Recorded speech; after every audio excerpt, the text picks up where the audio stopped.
പ്രിയമുള്ള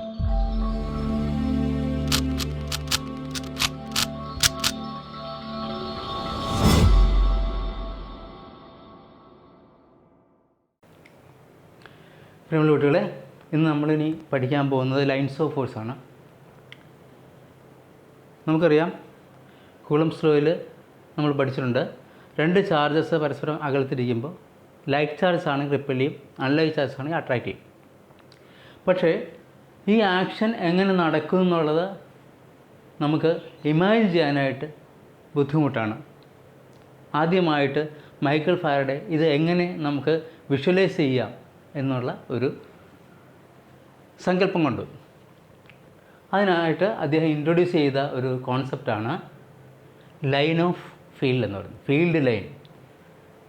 ഫീൽഡ് ലൈനിനെ ഡിഫൈൻ ചെയ്തിരിക്കുന്നത് ഇങ്ങനെയാണ്: an electric field line is an imaginary curve drawn in such a way that the tangent at any point gives the direction of the intensity of electric field at that point.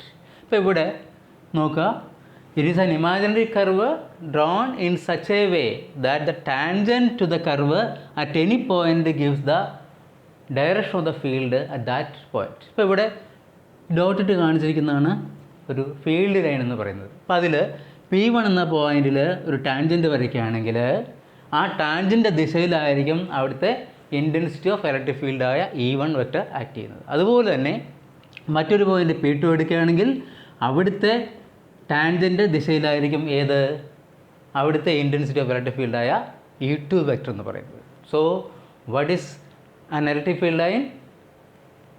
Electric field line is an imaginary curve drawn in such a way that the tangent to the curve at any point gives the direction of the intensity of electric field at that point. ഇനി ഇവിടെ നമ്മളൊരു positive charge കാണിച്ചിട്ടുണ്ട്. ആ positive ചാർജിൽ നിന്ന് വെളിയിലേക്കാണ് lines of force നമ്മൾ വരച്ചിരിക്കുന്നത്. So lines of force start from a positive charge. Here there is a negative charge. ഇവിടെ ലൈൻസ് ഓഫ് ഫോഴ്സ് നമ്മൾ വരച്ചിരിക്കുന്നത് ചാർജിലേക്കാണ്. ആ ഒരു ഹെഡ് കാണുമ്പോൾ അറിയാൻ പറ്റും. അതേ സമയത്ത് ഒരു പോസിറ്റീവ് ചാർജ് നെഗറ്റീവ് ചാർജും അടുത്തടുത്ത് വെച്ച് കഴിഞ്ഞാൽ അവയ്ക്ക് സമീപമുള്ള ലൈൻസ് ഓഫ് ഫോഴ്സ് ഈ ഒരു ഘടനയിലായിരിക്കും. ലൈൻസ് ഓഫ് ഫോഴ്സ് ഇവിടെ കോൺട്രാക്റ്റ് ചെയ്യുന്നു, ലെങ്ത് വൈസ് ആയിട്ട് കോൺട്രാക്റ്റ് ചെയ്യുന്നതായിട്ട് കാണാൻ പറ്റും. ഇനി രണ്ട് പോസിറ്റീവ് ചാർജ് ആണെങ്കിലോ അത് സൈഡ് വൈസിൽ അത് ഡൈവേർജ് ചെയ്ത് പോകുന്നതായിട്ട് കാണാൻ പറ്റും. So they expand side wise when two positive charges are faced very close to each other. ഇപ്പോൾ ഇവിടെ സെൻറ്ററിൽ ഫീൽഡ് ലൈൻ ഇല്ലാത്ത പോയിൻറ്റും കിട്ടാം, ഒരു ന്യൂട്രൽ പോയിൻ്റ് കിട്ടാം. അതാണ് N എന്ന് കാണിച്ചിരിക്കുന്നത്. ഇത് തന്നെ നെഗറ്റീവ് ചാർജസ് ആണെങ്കിൽ എങ്ങനെയായിരിക്കും അപ്പിയർ ചെയ്യുക? നെഗറ്റീവ് ചാർജസ് ആണെങ്കിൽ ഈ ആരോയുടെ ഡയറക്ഷൻ മാത്രം മാറും, ഇൻവേർഡ് ആയിരിക്കും. ഇനി ഇലക്ട്രിക് ഫീൽഡുമായിട്ട് ബന്ധപ്പെട്ട ചില പ്രോപ്പർട്ടീസ് നമുക്ക് പഠിക്കാനുണ്ട്, ഫീൽഡ് ലൈൻസിൻ്റെ പ്രോപ്പർട്ടീസ്. അതിൽ ഒന്നാമത്തെ ഇതുമായിട്ട് ബന്ധപ്പെട്ട് പറയാവുന്നതാണ്. That means for isolate positive charge field line start from the charge and move towards infinity. In this case, field lines start at infinity and end on the negative charge. So, the first property is that field lines start from a positive charge at one end and end at a negative charge at the other end. ഇവിടെ അടുത്തടുത്ത് വരുന്ന കേസിൽ നമുക്ക് മനസ്സിലാക്കാൻ പറ്റുന്നത് പോസിറ്റീവിൽ നിന്ന് ആരംഭിക്കുന്നു, നെഗറ്റീവിൽ അവസാനിക്കുന്നു. ഇനി പിന്നെ ചാർജ് ഫ്രീ ആയിട്ടുള്ള റീജിയൻ എടുക്കുകയാണെങ്കിൽ ഇലക്ട്രിക് ലൈൻ ഓഫ് ഫോഴ്സ് എന്ന് പറയുന്നത് കണ്ടിന്യൂസ് ആയിരിക്കും. There will be no break. ഇപ്പോൾ ഇവിടെ ഈ ഒരു ഭാഗം എടുക്കുകയാണെങ്കിൽ ഇറ്റ് ഇസ് ചാർജ് ഫ്രീ, അത് കണ്ടിന്യൂസ് ആയിരിക്കും ഇലക്ട്രിക് ഫീൽഡ് ലൈൻസ്, ഒരു ബ്രേക്കും ഇല്ല. അതേ സമയത്ത് they never form closed loop. ഒരിക്കലും ഇലക്ട്രിക് ഫീൽഡ് ലൈൻസ് എന്ത് ഫോം ചെയ്യില്ല? ക്ലോസ്ഡ് ആയിട്ടുള്ള ഒരു ലൂപ്പ് ഫോം ചെയ്യില്ല. ഇത് പിന്നീട് നിങ്ങൾ പഠിക്കും. മാഗ്നറ്റിക് ഫീൽഡ് ലൈൻസ് എന്ന് പറയുന്നത് ക്ലോസ്ഡ് ആയിട്ടുള്ള ലൂപ്പ് ഫോം ചെയ്യും. ഇലക്ട്രിക് ഫീൽഡ് ലൈൻസ് അങ്ങനെ ഫോം ചെയ്യില്ല. കാരണം പോസിറ്റീവ് ചാർജിൽ തുടങ്ങിക്കഴിഞ്ഞാൽ നെഗറ്റീവ് ചാർജ് അവസാനിക്കും. അതാണ് അതിൻ്റെ കാരണം. ഇനി ഇതിൻ്റെ അടുത്തൊരു പ്രോപ്പർട്ടിയാണ് electric field lines never intersect each other. കാരണം നമ്മൾ പഠിച്ചു electric field line is a curve drawn in such a way that the tangent to the curve at any point gives the intensity of electric field at that point. അപ്പോൾ അതനുസരിച്ച് ഇവിടെ ഒരു electric field line they കാണുന്നതാണ്, അവിടെ വരയ്ക്കുന്ന tangent ദാ ഇങ്ങോട്ട്, അതുമായിട്ട് ഒരു പോയിൻ്റ് പി എന്ന പോയിന്റിൽ തന്നെ വേറെ ഒരു ഫീൽഡ് ലൈൻ ഇങ്ങനെ ഇൻ്റർസെക്റ്റ് ചെയ്യുകയാണെങ്കിൽ അവിടെ വരയ്ക്കുന്ന ടാൻജൻറ്റ് ഈ രൂപത്തിലായിരിക്കും. So at this point P there are 2 directions for the same electric field intensity. This is not possible.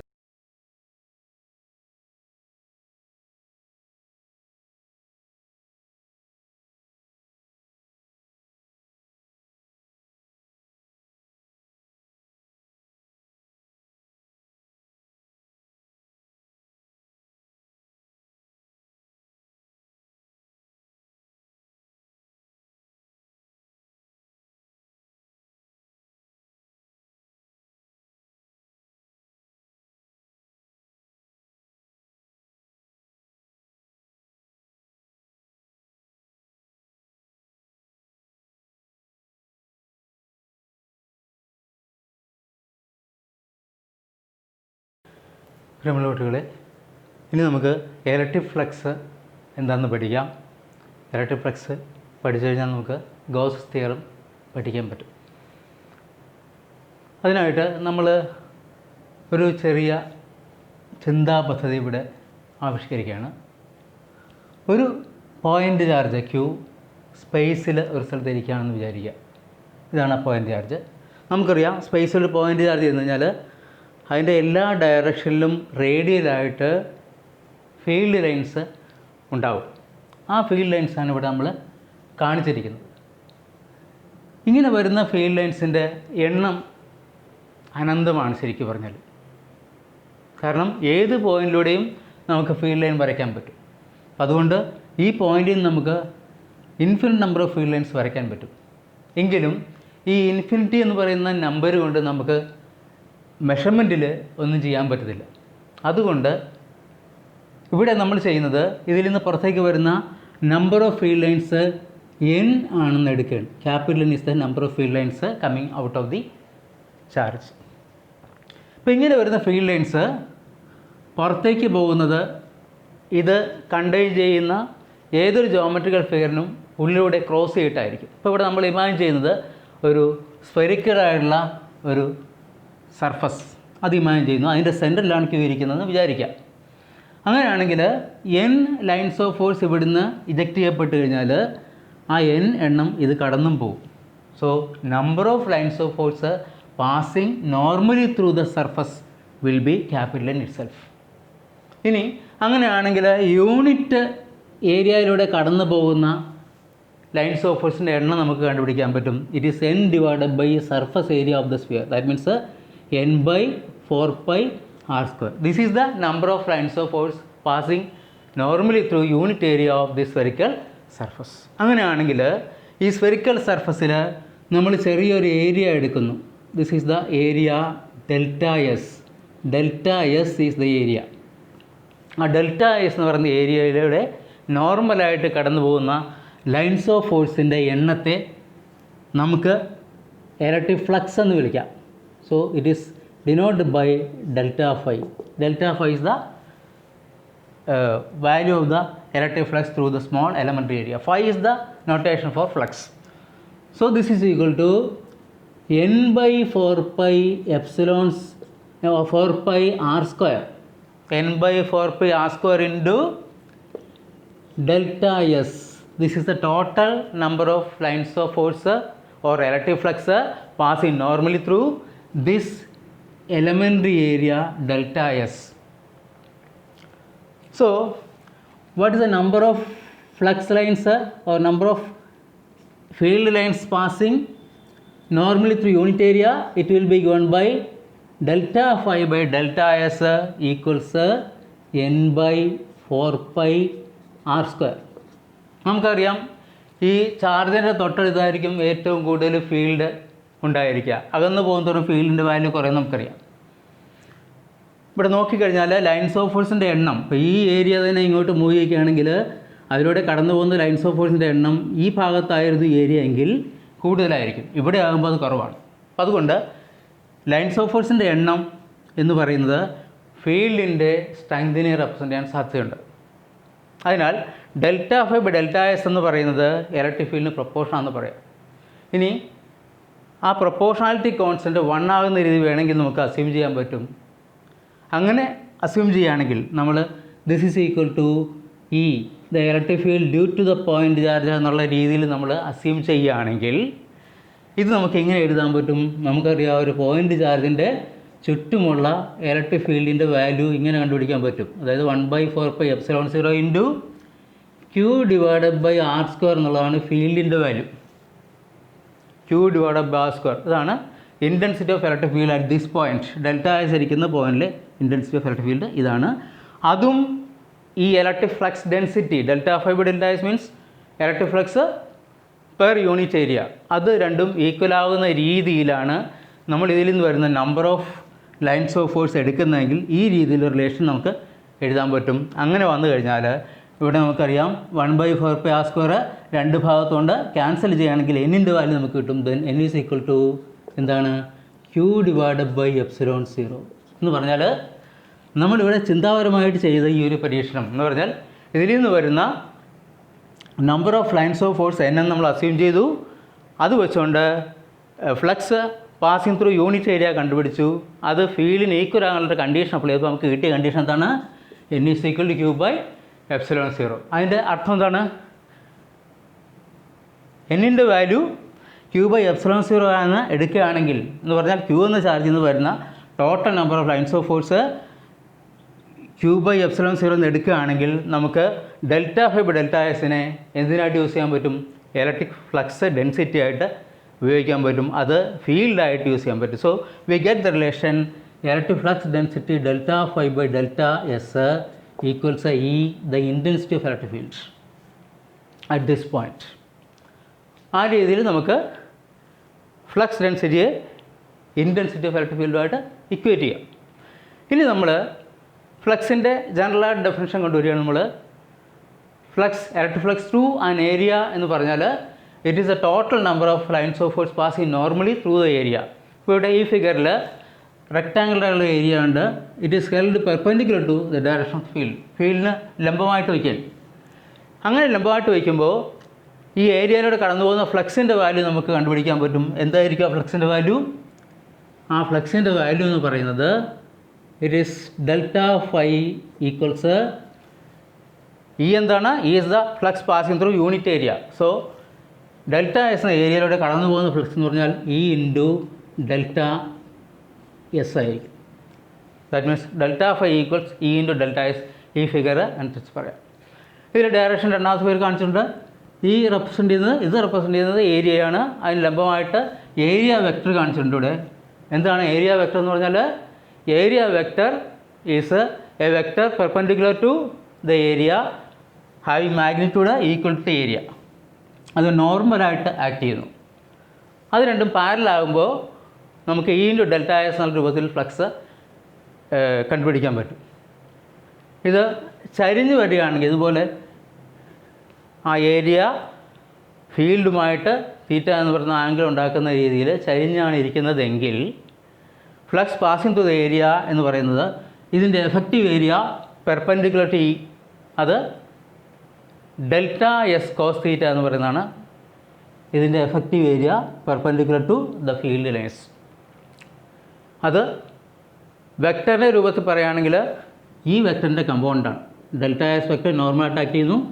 അതിൻ്റെ ഈ ഡയറക്ഷനിൽ കമ്പൗണ്ടാണ് ഡെൽറ്റ എസ് കോസ് തീറ്റ എന്ന് പറയുന്നത്. ആ കമ്പൗണ്ടിൻ്റെ മോഡൽസാണ്. So the flux through the area in this case is given by എന്തായിരിക്കും? It is given by delta phi equals E vector dot delta S vector. So it is E delta S cos theta. This is the flux through the area. Area ചരിഞ്ഞായിരിക്കുന്നത് ഈ രൂപത്തിൽ കണ്ടുപിടിക്കാം. ഇതാണ് general form. Flux through an area is given by E vector dot delta S vector equals E delta S into cos theta. ഇനി നമ്മൾ consider ചെയ്യുന്ന കേസിൽ വലിയ സർഫസാണ് നമ്മൾ എടുക്കുന്നതെങ്കിൽ we can imagine the surface to be divided into a large number of small elementary areas such as delta s. ഇവിടെ അത്ര ഒരു കറണ്ട് സർഫസ് കാണിച്ചിരിക്കുകയാണ്. അങ്ങനെയാണെങ്കിൽ ഈ ചെറിയ എലമെൻ്ററി ഏരിയയിലൂടെ കടന്നു പോകുന്ന ഫ്ലക്സ് നമുക്ക് കണ്ടുപിടിക്കാൻ പറ്റും. ഇത് തന്നെ അതിൻ്റെ expression delta phi equals E vector dot delta S vector equals E delta S cos theta. ഇവിടെയും അതുപോലെ തന്നെ നമുക്ക് കണ്ടുപിടിച്ച് പറയാൻ പറ്റും. ഇവിടെ കോസ് തീറ്റ എന്ന് പറയുന്ന ഈ കേസ് എന്താണ്? കോസ് 0 ആണ്, കോസ് 0 ഈസ് 1. അതുകൊണ്ടാണ് ഈ ഡെൽറ്റ എസ് മാത്രം എഴുതുന്നത്. ഈ കേസ് ജനറൽ കേസാണ്, ചരിഞ്ഞു പോകുന്ന കേസ്. ആ കേസിൽ ഇങ്ങനെ എഴുതാം. അപ്പോൾ നമ്മൾ ഒരു വലിയ സർഫസ് ഏരിയയിലെ ഫ്ലക്സ് കണ്ടുപിടിക്കാൻ എന്ത് ചെയ്യണം? We divide the area surface into a large number of small elementary areas. We consider one such area delta S. Here at delta s the field is in this direction and delta s vector is at an angle theta with the direction of the field. So the flux is given by this, and the total flux through the entire area is given by phi equals sigma e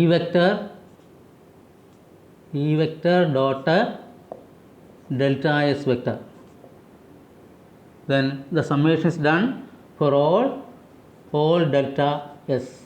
ഇതുപോലെയുള്ള എല്ലാ ചെറിയ ചെറിയ ഏരിയയിലും ഉള്ള ഫ്ലക്സുകൾ add ചെയ്ത് എടുക്കുകയാണെങ്കിൽ നമുക്ക് ടോട്ടലായിട്ടുള്ള flux കിട്ടും. ഇത് ഒരു മെത്തേഡാണ്. ഇനി ഇത് കണ്ടിന്യൂസ് ആയിട്ടുള്ള ഒരു സർഫസാണ്, കണ്ടിന്യൂസ് വേരിയേഷൻ ഓഫ് ചാർജസ് ആണ് ഉള്ളത്. അതുപോലെ ഫീൽഡിൻ്റെ ഡയറക്ഷനൊക്കെ കോമൺ ആയിട്ട് വേരിയബിൾ ആയിട്ടുള്ള ഫീൽഡൊക്കെ ആണെങ്കിൽ നമുക്ക് കണ്ടിന്യൂസ് സമ്മേഷന് ഡെൽറ്റ എസ് എന്ന് പറയുന്നത് we can make it to be very very small. When delta S tends to 0 എന്ന് പറഞ്ഞാൽ ഡെൽറ്റ എസ് എന്ന് പറയുന്നത് ലൈക്ക് ദിസ് 0.000 കോടിക്കണക്കിന് സീറോസ് ഇടുക. അവസാനം ഒരു ലെറ്റർ 1 or 2 എന്തെങ്കിലും ഡിജിറ്റ് അത്രയ്ക്ക് ചെറുതാണെങ്കിൽ we can consider the field E vector to be constant for the area and the summation becomes continuous summation. In that case delta s vector tends to ds vector. It becomes ds vector. delta s വളരെ small ആകുമ്പോൾ നമ്മൾ ds എന്ന് denote ചെയ്യും. കാൽക്കുലസിലെ രീതിയാണത്. അങ്ങനെ വരുമ്പോൾ the field is given by the flux is given by not field flux, total flux is given by phi equals integral of E vector dot ds vector and the integration is done over the entire surface S. ഇതാണ് surface എങ്കിൽ ഈ രീതിയിൽ നമുക്ക് total flux through an area കണ്ടുപിടിക്കാം.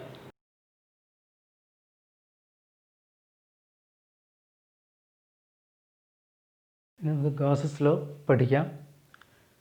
ഗാസസ് law പ്രകാരം the total electric flux through any closed surface is equal to 1/epsilon 0 times the charge enclosed by the surface. ഇപ്പോൾ ഇവിടെ നമ്മൾ Q എന്ന പോയിൻ്റ് ചാർജ് പരിഗണിക്കുന്നു. ഒരു സർഫസ് ഇവിടെ കണക്കാക്കുന്നുണ്ട്, ഒരു സ്ഫെറിക്കൽ സർഫസ്. അതിൻ്റെ സെൻറ്ററിലാണ് പോയിൻ്റ് ചാർജ് ഇരിക്കുന്നത്.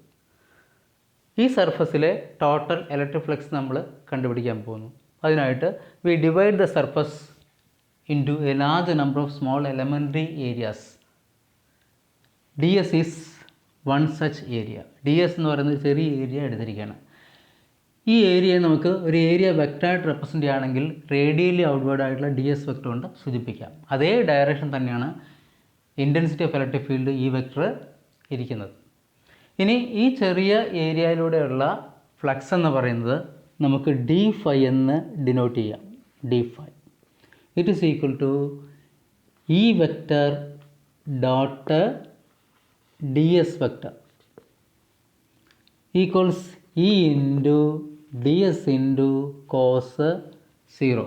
ഇവിടെ angle between E vector and d S vector 0 ആയതുകൊണ്ട് this is equal cos 0. Cos 0 1 ആയതുകൊണ്ട് നമുക്കിങ്ങനെ കിട്ടും, ഇ ഡി എസ് എന്ന് കിട്ടും. ഇതാണ് flux through the small elementary area. So the total flux through the entire area is obtained by integrating this expression. That means the total flux, electric flux is given by phi equals integral E ds. Integral E ds. E എന്ന് പറയുന്ന എല്ലായിടത്തും same ആണ്. By symmetry E is the same at every point on the surface and radially outward. So magnitude of E എന്ന് പറയുന്നത് same ആയിട്ട് വരുന്നതുകൊണ്ട്, ഈ vector എന്ന് പറയുന്നത് സെയിം ആയിട്ട് വരുന്നതുകൊണ്ട് this is equal to E into integral d S എന്ന് എഴുതാൻ പറ്റും. ഈ ഇൻ്റഗ്രൽ ഡി എസ് എന്താണ്? This is E into integral d s means total surface area of the sphere, that means 4πr². പക്ഷെ നമുക്കറിയാം ഇയുടെ വാല്യൂ എന്ന് പറയുന്നത് പോയിൻ്റ് ചാർജിൻ്റെ കേസിലുള്ള വാല്യൂ ആണ് at a distance r. So it is 1/4πε0 into q divided by r². ഇതാണ് electric ഫീൽഡിൻ്റെ മാഗ്നിറ്റ്യൂഡ് എന്ന് പറയുന്നത്. That into 4πr². ഇതായിരിക്കും ടോട്ടൽ ഫ്ലക്സിൻ്റെ value. So it is equal to 1/ε0 into q. അതുകൊണ്ട്